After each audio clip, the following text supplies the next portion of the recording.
Welcome to LOA Today. Walt Thiessen and life coach Cindie Chavez here. Today is Wednesday, August the 8th, 2018, 8 a.m. Eastern Time, your first daily dose of happy for the day. August 8th, that's 8-8. We got a double 8 going on today. For people who like, for people who like, repetitive numbers and so forth, that's a good one, I would say, Yes, it's Mercury's day, and Mercury's number is 8. Is it really? I thought that was interesting. It's 8-8-18. Yeah. So, okay. Yeah, very nice. So very nice. Eights are wild. So how you doing since yesterday? I mean, we've had all of 24 hours since we last talked, but I hope things have been going well. Yeah, things are going really well. I had a good day yesterday. I saw the most amazing sunset last night. We were downtown, took a walk in front of the Capitol, and the sky just in every direction was just on fire, beautiful pink and orange, and there was a rainbow in the middle of it. Oh, nice. And so, of course, I took some pictures, and my pictures are good, but you just can't ever capture the majesty of what you're seeing, in the moment. But or at least I couldn't last night. But wow, amazing. So that was fun. I woke up thinking about it. It's like, wow, not just a beautiful sunset, but a rainbow in the sunset. I don't think I've ever seen that before. Yeah, that's pretty unusual. I can't remember ever seeing that. That probably did at some point, but it's not coming to mind. What was funny was when we were like maybe an hour and a half earlier, we were at dinner, and the sun was not setting yet, and we saw the rainbow, and I took a picture of it. So it's just a rainbow against a blue sky, which is, normally kind of what I recall seeing when I see a rainbow. And then the rainbow was there 2 hours later when we were walking, and the sky had changed so much. And it was like really, really neat because I've never seen that. So yeah, it's a good day. I'm looking forward to today. I've got some nice things on my calendar, and it's hump day. It's hump day. That's right. Yeah. Well, we also have things moving and shaking here at LOA Today, because David Bartke, who does the Sunday evening podcast with me, let me know that he has decided he wants to step back. So starting a week from Sunday, I'm going to be working with a new co-host, and it's going to be somebody we know, one of the authors of our book that came out in May, Anne Marie, who's she and Mike are friends of ours in Middletown, Connecticut, is going to join me on a regular basis and become the latest and greatest co-host for LOA Today. So I'm getting pretty excited about that. Yay, that is exciting. That is very exciting. I'm excited about it. Anne Marie's story in the book was one of my favorites. Oh, yeah. Getting the piano, that was great. I love that one, too. Yeah. That's one of those stories that and this is what I think is so great about the book, is that when we need some encouragement, or we need to remember some story that will help us when we're maybe in a place of doubt or need a vibe lifter, we need a reminder that anything is possible. It doesn't always have to be our own memory or our own story. That's true. Yeah. It can be someone else's, and that's the power of storytelling. And so I think about that story a lot, because I think there's some really great takeaways from how Anne Marie deliberately used the law of attraction to attract that piano. It's fantastic. Right. And attracting a Steinway piano. I mean, that's not your typical thing to try to attract. That's pretty unusual, I'd have to say. No. As far as pianos go, that's like a Ferrari. Yeah, right. And it's beautiful. I mean, when I was there to do the book signing in June, I got to see the piano up close, and it's a beautiful baby grand. It's in great shape. I mean, I didn't hear it play, but if it's a Steinway, I'm sure it plays really nicely. But really pretty. Yeah, so that's exciting. It is. Very exciting. It is. Welcome to Anne Marie. I won't be at all surprised if Mike calls in a lot, which is good because we want to stimulate people calling into the show anyway. But Mike will probably call in. Do. And Louise will probably call in too, because the four of us are all friends, so that gives her a reason to call into the podcast. Not like she really needs one, but no, that's a good one. It's good to have extra incentive like that, So Well, I would love it to have more people call in. That's true. Actually, we made a commitment, didn't we? We said we were going to start letting people know how to call in. And I actually did make a note so that I didn't have to look at the homepage while we're doing the podcast, which doesn't work too well because if I do that, there's a big echo that goes on. But I made a note, of what the phone number is. So if people want to call in, if you're calling from the United States, the phone number to call is area code 646-876-9923. And then you have to enter an access code. This is all on the homepage of the website if you want to have something to refer to. But if you're just making a note on a paper or something as you're listening here, the access code is also kind of like a phone number. It's 860-264-5432, and then you hit the pound sign at the end of it. So it's kind of a lot of digits to enter. That's why I like using the Zoom platform. But certainly we'd love to have you call in and talk to us. And that's the phone number to call, 646-876-9923, access code 860-264-5432 pound. So. And if you go to loatoday.net, that number's on the page. It's all right there, yeah. So you don't have to remember it. Don't try to remember it. Well, if you really want to try to remember it, go ahead. Maybe you're trying to practice, your ability to remember things. But other than that, don't try to remember it. That reminded me of don't think of a pink elephant. That's right. If only that worked and everyone listening now suddenly just knew the phone number by heart, right? It works with a pink elephant. Probably doesn't work with a 18-digit number. Oh, that's funny. Well, we would definitely enjoy hearing from people and having you call us.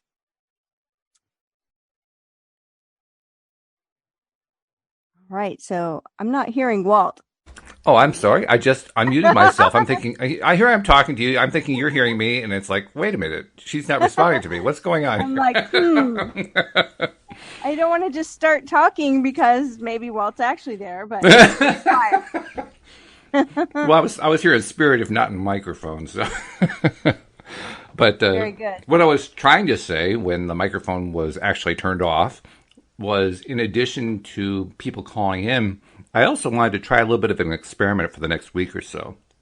I want to ask all of our current subscribers, the people who listen regularly, each time that you're listening to one of our shows, do us a favor. Just go on to whatever you use. I don't know what your social media platform is, but if it's like Facebook or Twitter or whatever, just post a quick thing about how you're listening to loatoday.net. And say whatever you want to say about it, but just something to that effect. And what I want you to include is loatoday.net in the post.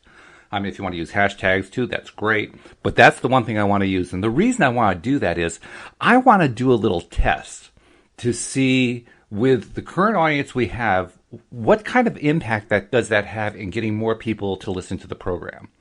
So I'm going to, for the next week or so, I'm just going to say every podcast, just take a moment, if you're one of our regular listeners, and send out a tweet or post on Facebook or whatever social media you use. Just put something out there about loatoday.net. You don't even have to say, please watch or anything like that. Just say I'm watching, or I'm listening rather, right now. That's all I'm really looking for. And I'm going to track to see, does this increase our listenership? Does it have any impact? Because that's the catchword today, right? Social media. Everybody says, well, social media is where it's at. Let's find out. Let's see how much of an impact it is. I'm going to be curious to find out. So alignment first is the first thing that I thought of. That's the thing that's going to make a difference with whether or not that action has an impact, right? Well, that's true. Yeah, no matter what action. Yeah, any action at all needs to start with alignment. That is true. Yeah. So I'm thinking about what it would feel like to notice that activity going on and how exciting it will be when we see that kind of snowball into more listeners. Yeah, that would be great. Yeah, because I don't really know what to expect, but you're right. It's good to anticipate in that way and to try to imagine what it would feel like, because that's obviously how you get the law of attraction going. You're right. I hadn't even thought of it in those terms. I was just thinking about this is just a pure interesting experiment to do. And you're saying, well, wait a minute, Walt, do the law of attraction part too. It's like, oh, yeah, duh. Well, I think that sometimes we do we are curious And that's often a sign of great alignment. So just that curiosity of, I wonder what will happen if we do this. There's not a real attachment to the outcome. Oh, no, not at all. Yeah. And so I think that's aligned. And I was just like, how can we get even more aligned? How can we think, what would we want to see happen? Because, we go back to that pivot of, okay, well, we're unsure. We're curious. We don't really have any big expectations other than just let's see what happens. But what if we answer the question, well, but what do we want to happen? Oh, because the better it gets, the better it gets. So what do we want to see happen? Well, it'd be great. Wouldn't it be nice to suddenly have those tweets and, messages that go out with LOAtoday.net mentioned if we actually saw an increase? It would be in listeners, new listeners and subscribers. So, yeah. As you're saying that too, I'm remembering it was around this time last year that last year's big ramp up started. Oh, wow. So around this time last year, we were probably averaging, I don't know, something like 30 to 50 listeners per podcast, something like that.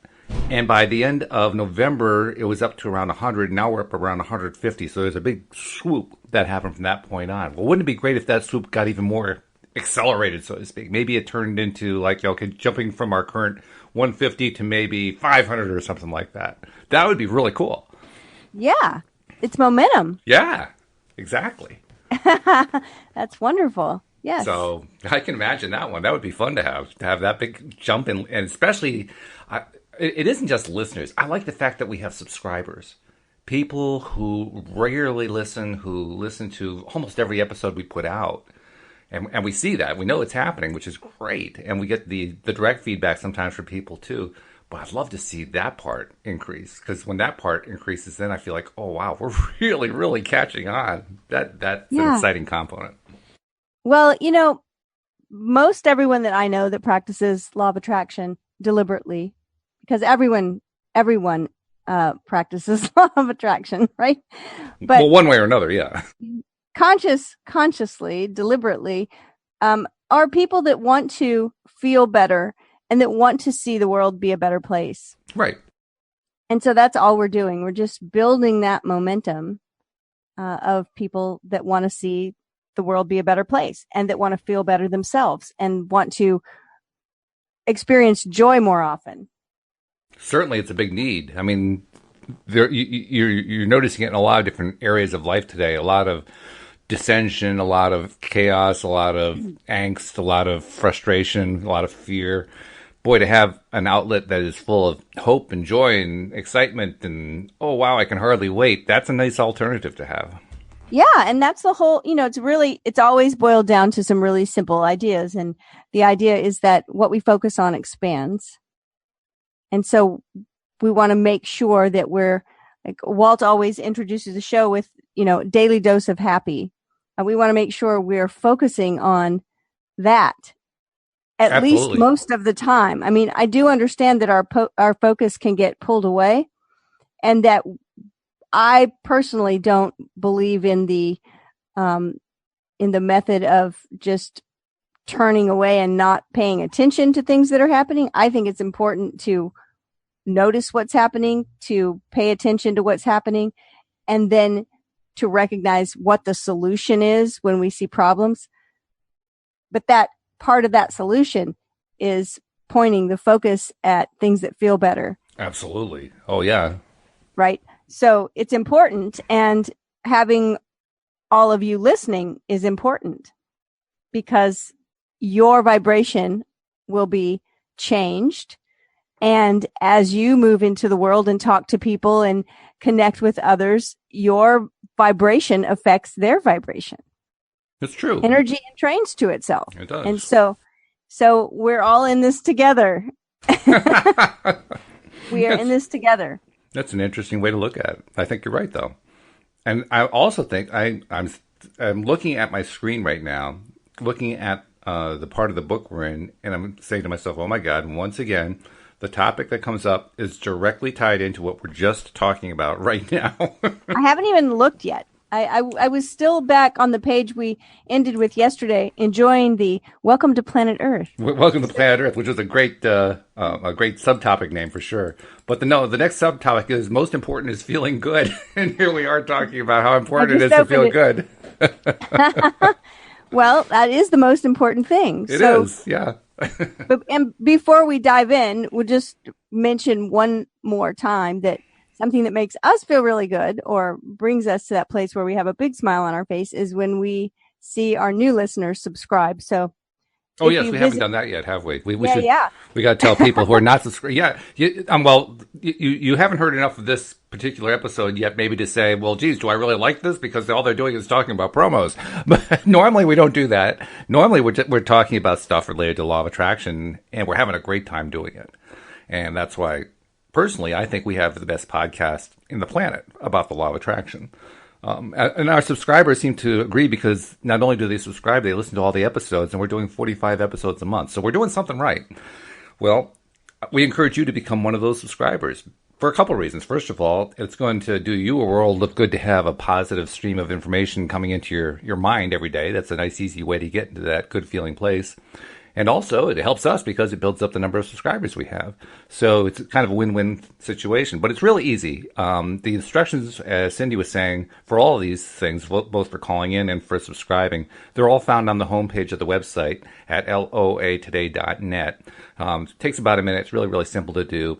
Even if you don't, if you're one of the more modern generation that really doesn't spend a lot of time with web browsers, if you're on an iPhone, you can just find us in the App Store, or in the iTunes Store. And in Android phones, you can find us in the Play Store. So just do a search on LOA Today. But any of those ways, just make sure you subscribe, because when you do, all of our episodes come right to your phone as they get published, and you have a constant refreshed experience of different shows coming to you every single day, every single week. So please become a subscriber and then share the fact that you subscribe. Yes, and thank you. And thank you. Oh, absolutely. So most important is feeling good. Yes, we have been traveling through the New York Times bestseller, Money and the Law of Attraction, learning to attract wealth, health, and happiness. We're on a segment that's talking about career, which is a big one, a big issue. And sometimes it can be a big source of non-happiness for for people. So Abraham has been talking about most important is feeling good. Abraham continues. They also they expanded the definition of career, because they said that your career is to do things that feel good. Your career isn't just some job that you do for money. Your career is what your life experience is all about. Your life experience is to come here and just enjoy life, which makes a great career, I think. Right. And that was actually what we talked about yesterday. That was the real takeaway, was that, wait a minute, your job here is to feel good.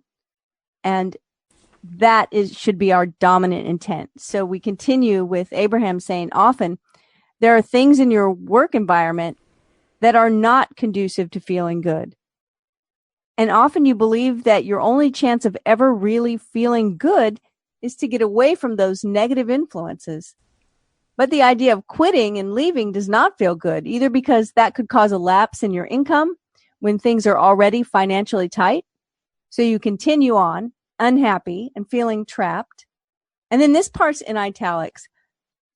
If you could stand back a little bit and see your career not as work that you're doing in exchange for money, but as the expenditure of your life experience in return for your joyful experience, then you would realize that many of the thoughts you think and the words you speak are not in alignment with that quest for joy.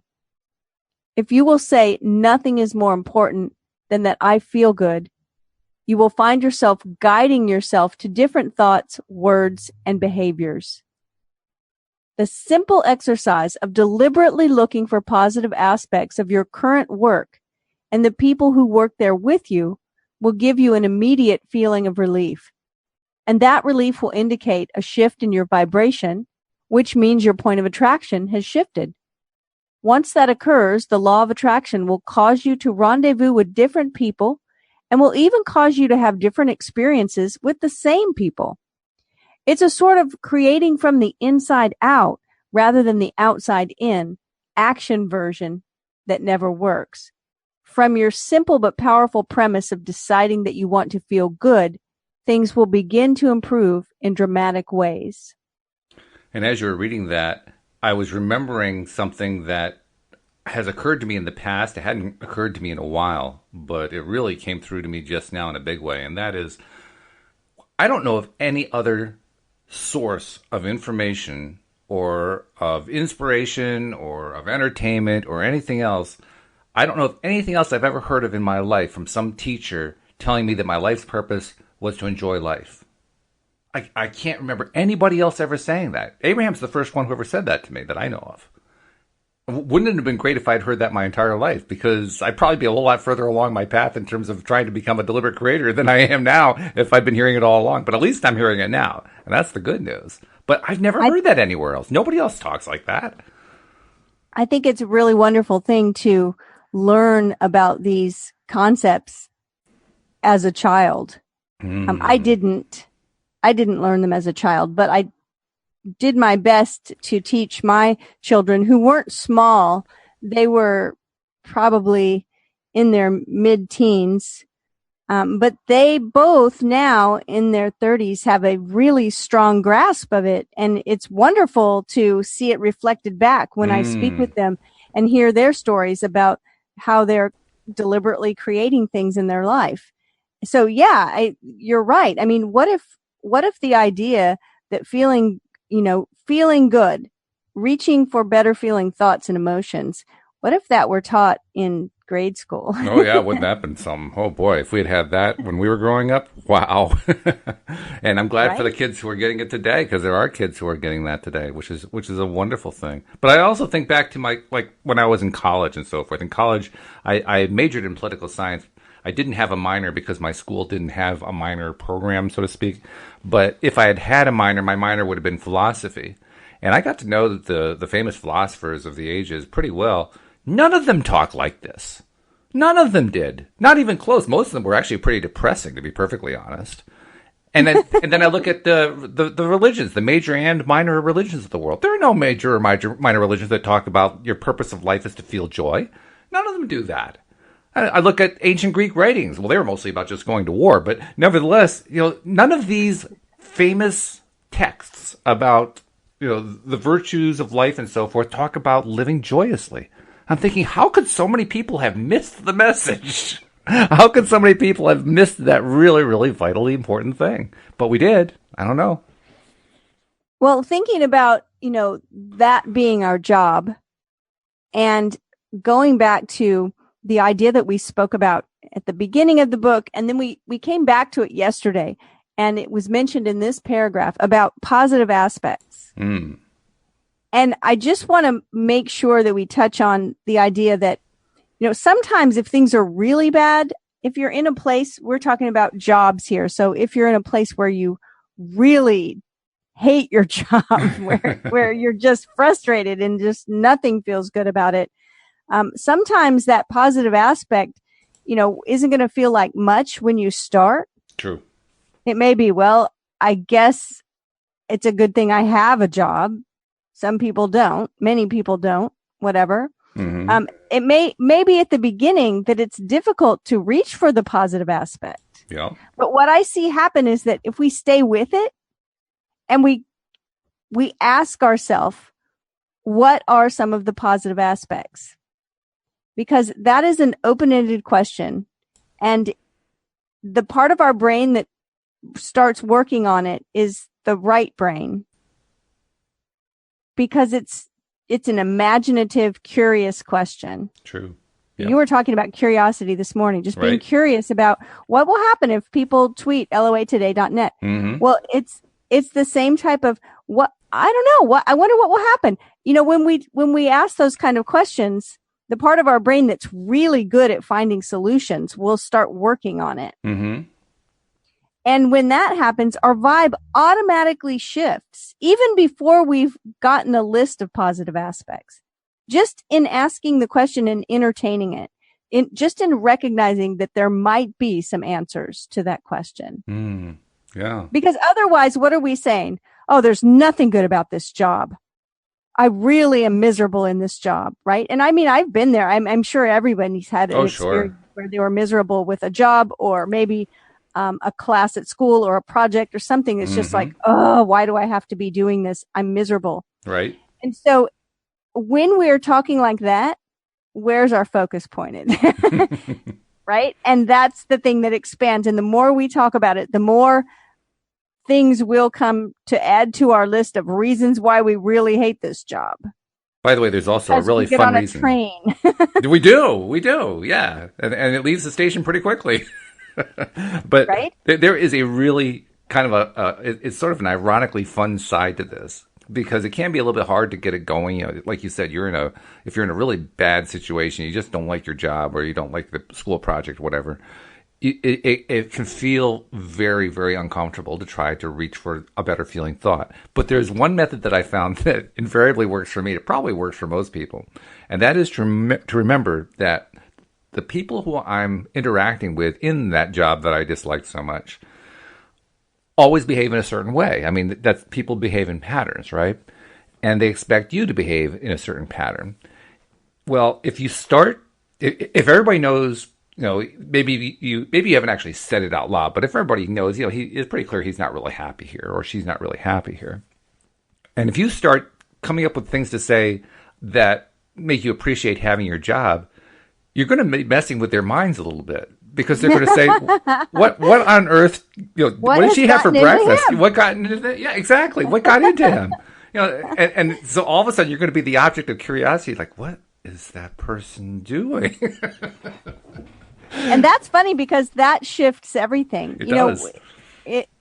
Everything can shift so quickly. So I just want to encourage, you know, throw some encouragement out there. If you're really in a place where you're suffering with a situation and it feels like there aren't any. I mean, I've had people willing to argue with me about, no, there's nothing good about this situation.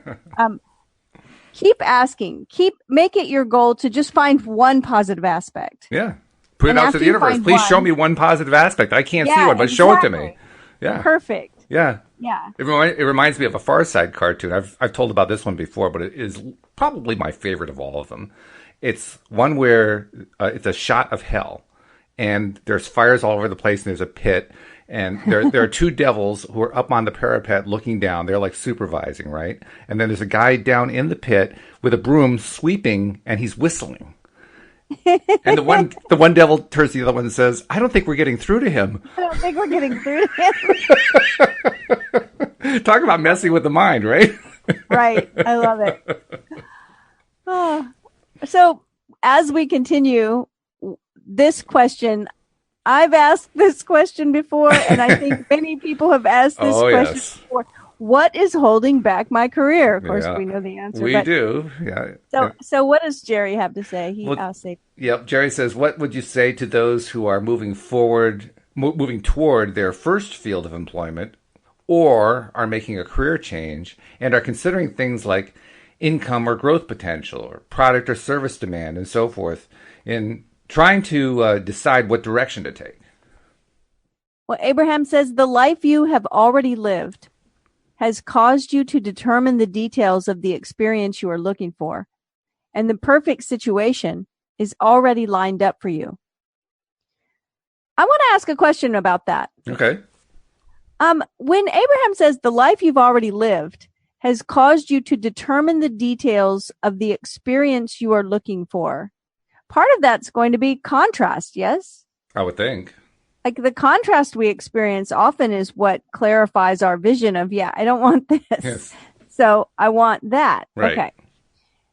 And then they say that the perfect situation is already lined up for you. Yeah, that's a key thing, isn't it? It is a little bit, not misleading, but it's a little bit surprising.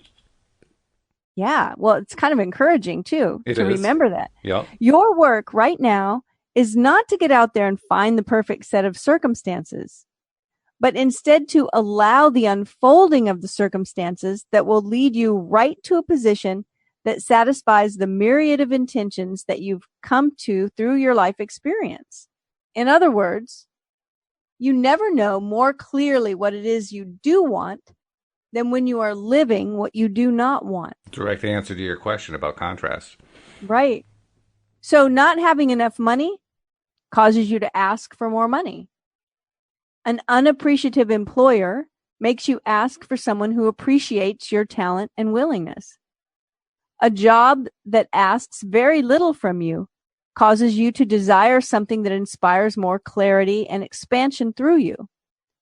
A job that requires a long commute in traffic gives birth to a desire for work that is closer to where you live, and so on.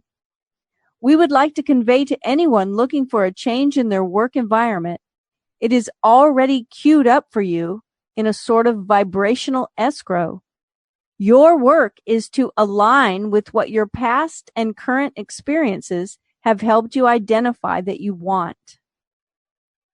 It may sound strange, but the fastest way to an improved work environment is to look for good things in your current environment that make you feel good.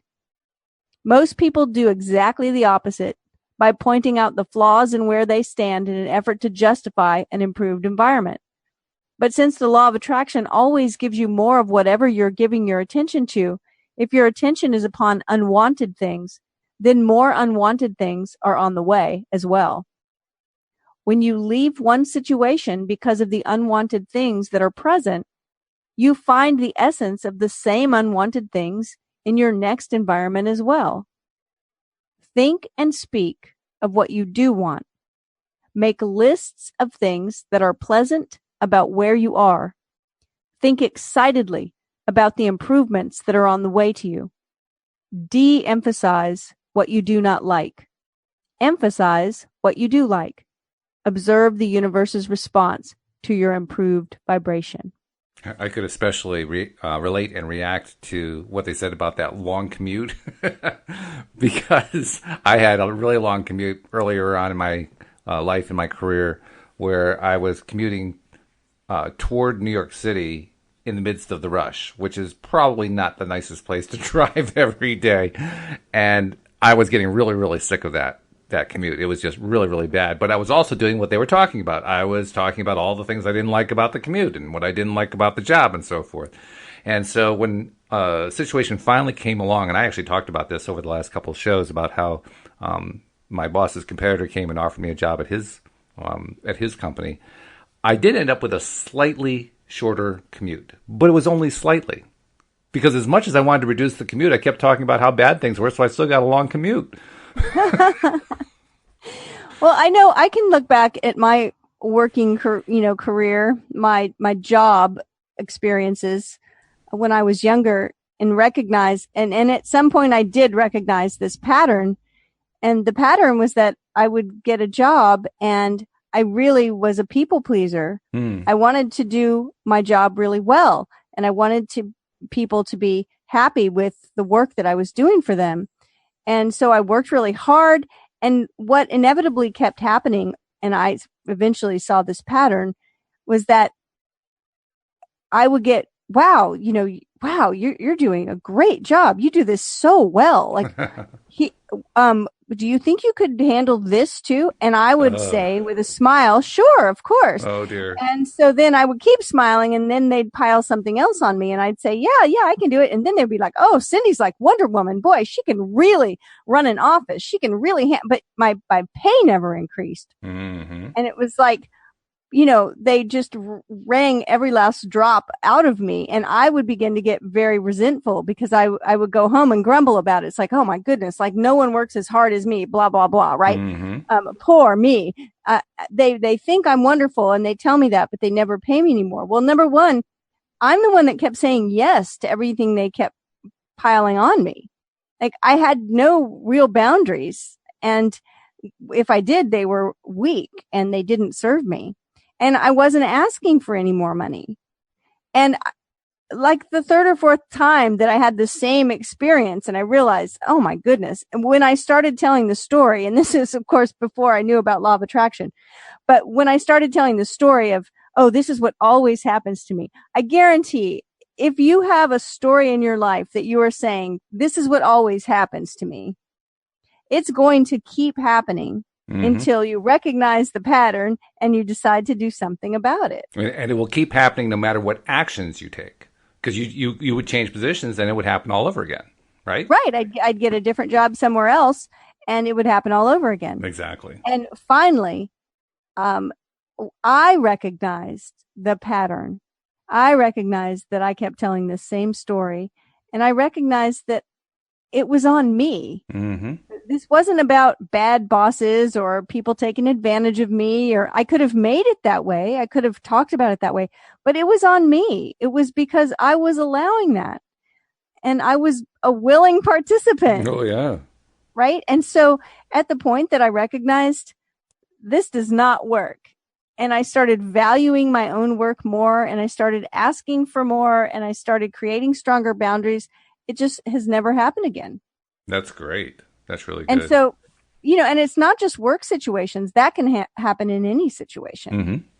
Oh, true. Where we overcare, we overgive, and we feel underappreciated, and we start anytime you're feeling resentment, you're over contributing. That's true. That's usually the case. And so, this whole idea of action and taking action isn't going to help. I do believe that sometimes when we're in a situation that's really uncomfortable, we do need to get out of it. We do need to take action, to walk away, to leave the situation, to find something better. But we also have to change our vibration, or else we'll just keep finding the same thing over and over. It's true. I think it's also important to remember as well that we do not create in a vacuum, because we're all here on the planet at the same time, and we're all attracting, and we're all putting stuff out there, and we're all getting stuff back based on what we put out there. And that includes bosses. It includes employers. And I'm speaking now as an employer, because Louise and I employ a number of people to provide gardening services. One thing that we make it a point to do is whenever we ask somebody to take on more, we insist on increasing their pay. And that's not something most employers do. But I'm telling you, if you're an employer and you're trying to take advantage of somebody by asking, well, will you do some more for the same pay? You're only hurting yourself. Because look what happened with Cindie. She got resentful and she left. So you had this perfectly good employee who left. How dumb is that? And yet that's a mistake that employers make over and over and over again. Well, guess what, employers? You're the law of attracting too. Every thought you put out is an attracting thought. Why not put out good ones?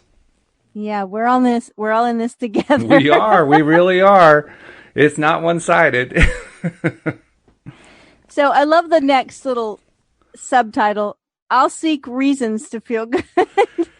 Yeah, this is a good one. This is one that it's both challenging and it's also rewarding. It's both. But Jerry says, so in other words, unless people now focus on what they do want and get their focus off of what they don't want in their current or previous position, they'll just continue to, in some form, recreate a negative situation.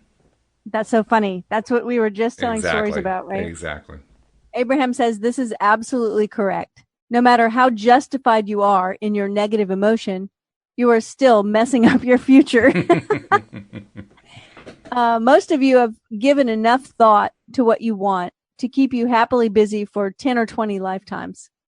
But your manifestations cannot get to you because your door is closed.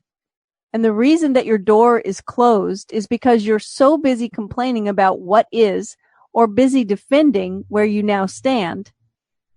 Look for reasons to feel good. And in your joy, you open the door. And as you open your door, all of these things that you have said, I want, can then flow in.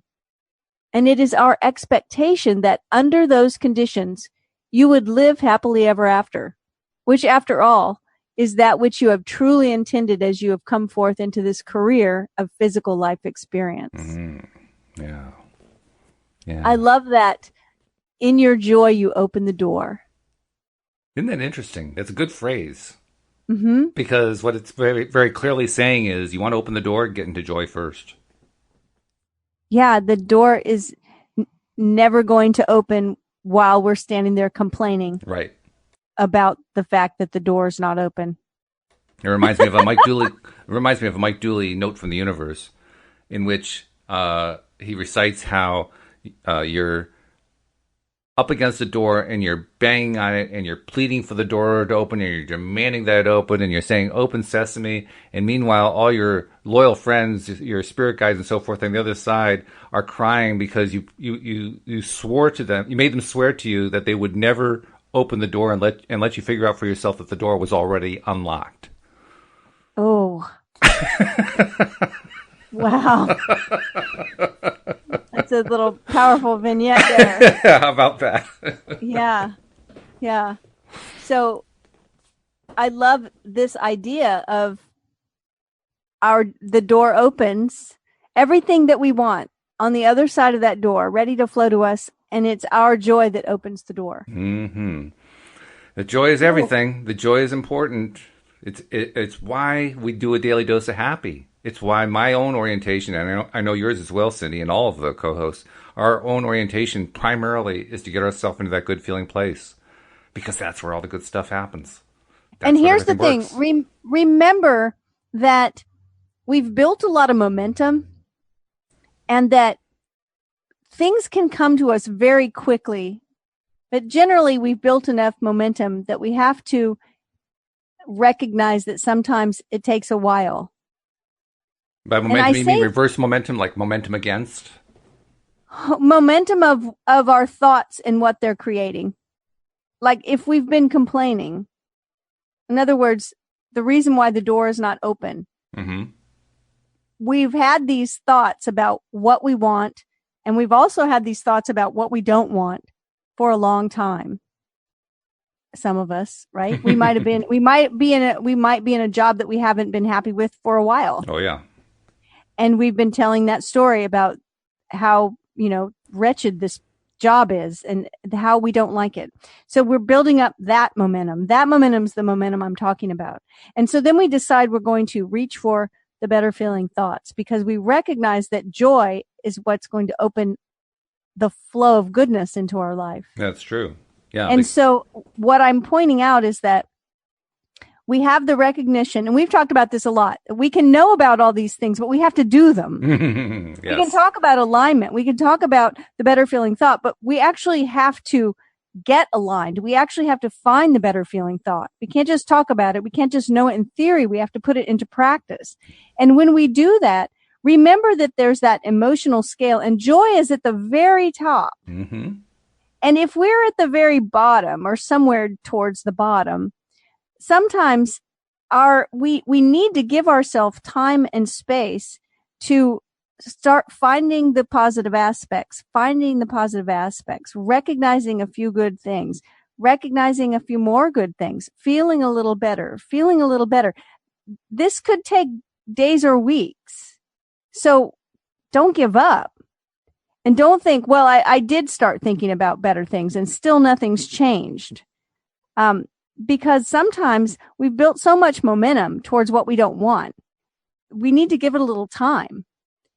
Yeah, that's a really good point. That time gap is actually an important thing. We joke about it, but it's true.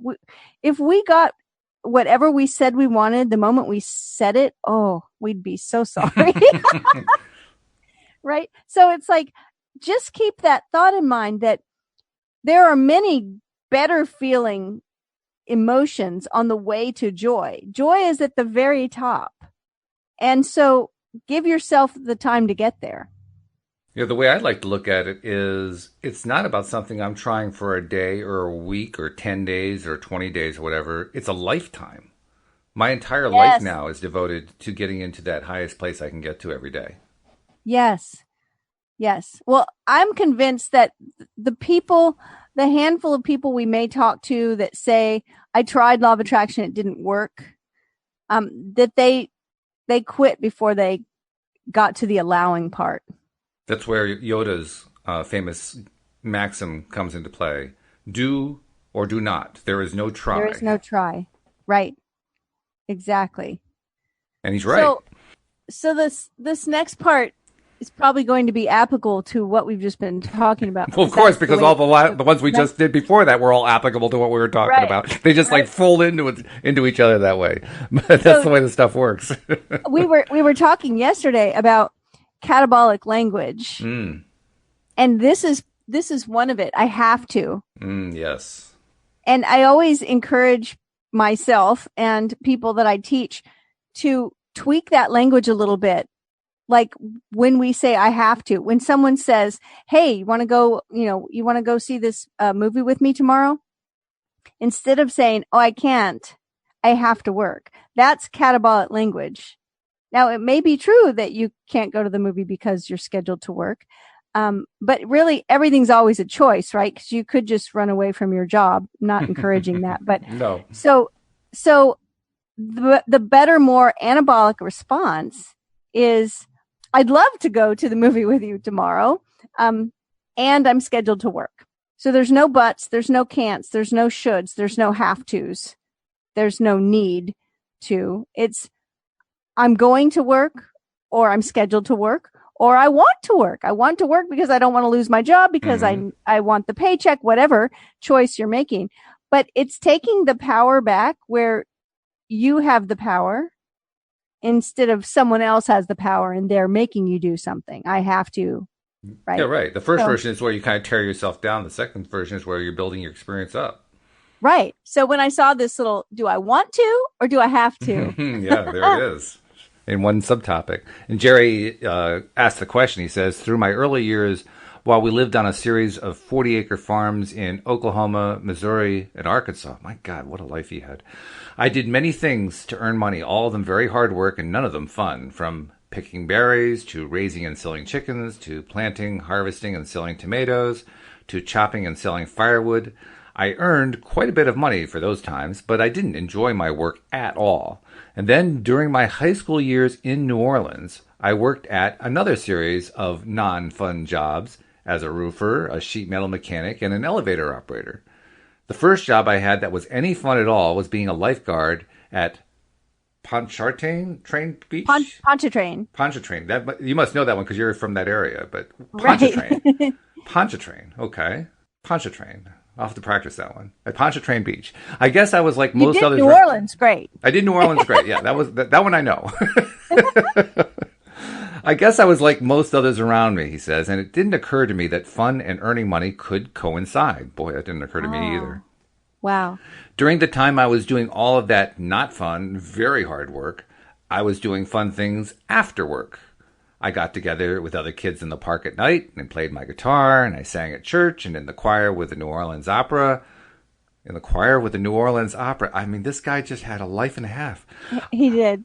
I led a Cub Scout group, performed acrobatics, and volunteered as a teacher of gymnastics and dance. Oh my God. I did many wonderful fun things, but I didn't earn money from any of them.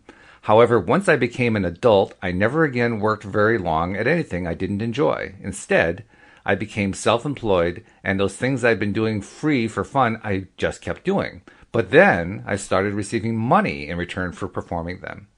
I hadn't been training for or planning for a career in music or singing or dancing or acrobatics. But then the Sheet Metal Workers Union called a strike. And while I was out of work, a man at the YMCA gym asked me to join El Gran Circo de Santos y Artigas, I think I probably mispronounced that, in Cuba as an aerial bar performer, an artista. And so I didn't go in the secure direction in roofing and sheet metal that my father wanted me to plan for. It paid a steady wage, and I was trained for it, and was very good at it, even though I disliked so much about it. But as a result of the unwanted union strike, I turned easily in the direction of what then became a truly joyous life of adventure and earnings. I began as an acrobat with that Cuban circus. Oh my goodness. And then stayed in show business in one aspect or another for over 20 years. Wow, what a life this guy had. Unbelievable. And you know what's interesting? We talked about this yesterday. You see, when he said, in parentheses, he said, it paid a steady wage, and right. I was trained for it, and I was very good at it. Yes. Even though I disliked it so much. Exactly. We were talking yesterday about the idea that sometimes, even as a small child, when you show when you do something and you do it well, people start encouraging you that that's what you should do when you grow up. It's like, oh, you do that well, you should be a whatever, And just because we do something well doesn't always mean we like it, or it doesn't mean we like it enough to do it for hours and hours Right. every day. Right. So I think, but a Cuban circus, I had no idea.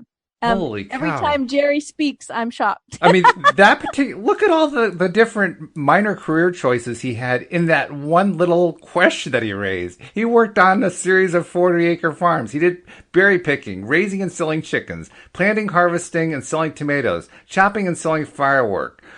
Then he went to high school where he sang in the opera. Well, then when he says that during his high school years that he worked as a roofer, a sheet metal mechanic, and an elevator operator. It's like in high school. Wow. Yeah. What do you do after high school? After that, it's like you've done everything. Right. So let's see what Abraham has to say. Abraham says, hear how the details of your life clearly demonstrate the things we've been offering here. Do you see how those early years of working so hard at things you did not enjoy helped you to not only identify what you did not want, but also helped you to determine what you did prefer? And even though you were working as a teenager, still at things you did not enjoy doing, you were spending a great deal of your time, every spare minute really, doing things that you really did like very much to do. So the two parts of your equation for joyful creation were in place. The hard work caused you to ask. Your time playing music and doing the gymnastics and such that you loved put you in a chronic place of allowing. And then, through the path of least resistance, the universe delivered to you a viable path to get the freedom, growth, and joy that you wanted. Because of the intense unpleasantness of those early years of very hard work, you are one of the few who was strange enough or weird enough or different enough to allow yourself to seek your bliss. And that led to many things that you had come to desire. Most people feel a stark difference between the things that they want to do and the things they believe they have to do. Yes. And most have put anything that earns money in the category of the things I have to do. Mm-hmm. That is why the money often comes so hard. And that is why there's usually not enough. Now, this is all in italics. If you are wise enough to follow the trail of good-feeling thoughts, you will discover that that blissful path will lead you to all things you desire. By deliberately looking for positive aspects along your way, you will come into vibrational alignment with who you really are and with the things you really want. And once you do that, the universe must deliver to you a viable means to achieve your desires. Yeah, that's pretty big right there. Because I know I experienced that for many, many years. That feeling of there's a difference between what it is I do for a living and what it is I do for fun, and ne'er the twain shall meet. I just bought into that entirely. It was part of buying into work hard and show up at work and do your best and all that kind of thing, and the bountifulness of the earth will open up for you, and it didn't, and I felt betrayed. That starts even before, work, right? We deal with that as children most of the time. Yeah. And we also deal with, if you work hard, then you get a reward that's usually recess. Right? Yeah, or play the is the reward, right? Right. Play is the reward. Play is the reward for the hard work. And if you don't work hard, then you have to stay in during recess and work harder. Try to work hard or whatever. And so I think this is like right akin to what we talked about. The only valid excuse for missing school was being sick. Right. Yes, I remember that. Or going to a funeral, Mm-hmm. right? So it's like sickness or death. Like, this was the only thing that was going to get me out of school. This is where it was good to be from a large family, because that would happen often. Funerals happened all the time, right? Funerals and weddings. Well, this really hit me the other day.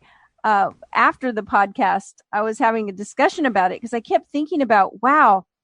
Having children, and the last one now starting college, we're talking about, wow, if from the time we're in school at the very beginning, the first aha we have is, oh, if I don't feel good, I don't have to go. Like nothing else. I can't say, can I please stay home from school? I really want to watch cartoons. Can I please stay home from school? I really want to play. I really want to read these, fun books I have. I really want to jump rope. No, none of that's all of those joyful things that bring us so much happiness are not going to be valid excuse. But if I say my throat hurts, I think I have a fever. Oh, okay. Well, maybe you're hitting on the valid excuse now. And so if that is that idea that's planted when we're really young, and it keeps on being the reason, we joke about calling in sick. Maybe I'll call in sick today. Right. Mm-hmm. Right. We don't call in happy. That's good. I like that. Right. It's like, I'm going to call in joyful today and not go. Like, I'm going to call in sick. So we know that people use the sick excuse when they're not sick. And so what happens to us after 20, 30, 40 years of that story? I'm not feeling well. I don't really feel well today. Our subconscious is going to get on board at some point and provide the sickness that we need to make our story true. Because we always make our story true. Mm-hmm. It's true. Yeah. Right? In fact, you're making me think about something. One of the practices I've gotten into, if I have to go out into the field and find one of our employees or more than one employee and ask them about something or whatever, I will almost always, well, first of all, I'll do what most people do. I'll say, how's it going? That kind of thing. But then I'll follow up with a question that is something equivalent to, are you still having fun? Is this still enjoyable? And I really do want to know the answer to that one. Because for me, if the answer is yes, this is fun, I'm enjoying this, then that's good. They're doing what they want to do. If it's not the case, if they're not really enjoying it and they come back with, oh, yeah, it's okay, something like that, that to me is like a warning flag. Uh-oh, there's something wrong going on here. Something that's not right. Either this is not the right job for them or it is the right job, but there's something that's getting in the way. And now I want to know, what can I do to help make it a more enjoyable job for them? Everyone listening wants you as their boss now. I'm telling you, it's the way to be a boss. If you're a boss and you're not doing this kind of thing, you're missing the boat. One of the best people I ever talked to, a guy named Gary Smith, he is an expert at going into like manufacturing plants and turning them around when they're not succeeding or losing money or whatever it is. And you know what his number one activity is, Cindy? His number one approach to fixing a company is to go and just have chats with all the people who work there and get to know them. That's his number one approach. And in doing that, he develops relationships. They learn about him. He learns about them. He walks along the manufacturing floor. Hey, Bob, how's it going? I heard that you and Cindy were going off on a vacation. Hey, have a great time. Whatever. He develops the relationships with them. And when he does that, as things go wrong, he gets things like, the machine operator saying, if it was anybody else, I wouldn't even say anything. But because it's you, I'm going to tell you that you really should pay attention to what's happening with this machine over here, because that one is about to break down. And when it does, it's going to stop the entire line. And here's how I know it.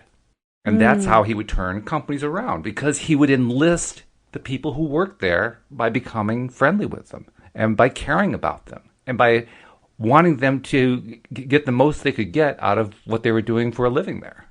Yeah. That's like the best management advice I know to give to anybody. Yeah. That we're all in this together. We are. We are. Connection. Yep. It's important. Unfortunately, that's all the time we have. I just looked at the clock. It's gone.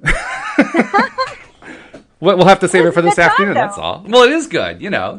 It means we can carry on the conversation this afternoon. But the bad news was I got to wait 6 hours. But that's all right. I'm willing to wait. Yeah, but I'll be back this afternoon, and so will you. So okay. Well, then, in that case, we'll invite you back next time here on LOA Today. Goodbye, everybody. Bye, everyone.